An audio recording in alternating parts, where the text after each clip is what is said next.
Hello दोस्तों, UGC को लागू कर दिया गया है असम में। तो असम में जो लागू किया गया है 2026 में अभी लागू किया गया है, कानून पास कर दिया गया है, लेकिन अभी लागू नहीं किया गया है।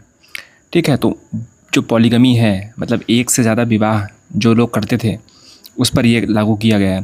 तो ये मुस्लिमों को टारगेट करने के लिए बेसिकली ये पॉलिटिकल एक स्टंट है और उसका कोई औचित्य नहीं है।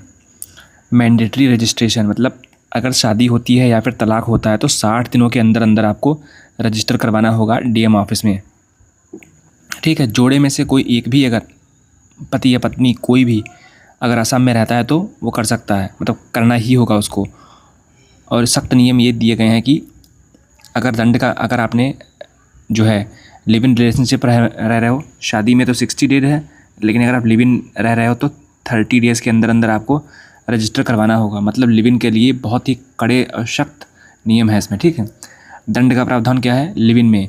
अगर आपसे कोई गलती होती है, जानकारी गलत देते हो, आप मुसलमान थे और आपने हिंदू लड़की से झूठ बोल के ऐसा कुछ किया या फिर उलट भी हो सकता है, तो 3 से 6 महीने की कैद है, 25,000 रुपये की जो एक तरीके से जुर्माना हो सकता है।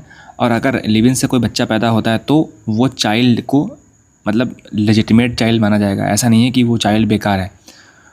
ठीक है, और अगर आप बिना मर्ज़ी से, दोनों पार्टनर की बिना मर्ज़ी से अगर रिश्ता टूटता है, मतलब अगर लड़के ने छोड़ दिया यूज़ करके लड़की को, तो फिर उस लड़की को गुजारा भत्ता देना पड़ेगा। ये एक है प्रावधान।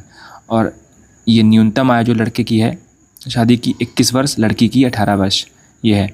और अगर कुछ इसमें नियम तोड़ा तो 7 साल की सज़ा हो सकती है। ये एक SC ST, इसमें SC को नहीं ST को छूट दे रखी है, बिकॉज उनके यहाँ पे कुछ नियम कानून अलग होते होंगे शेड्यूल ट्राइब में।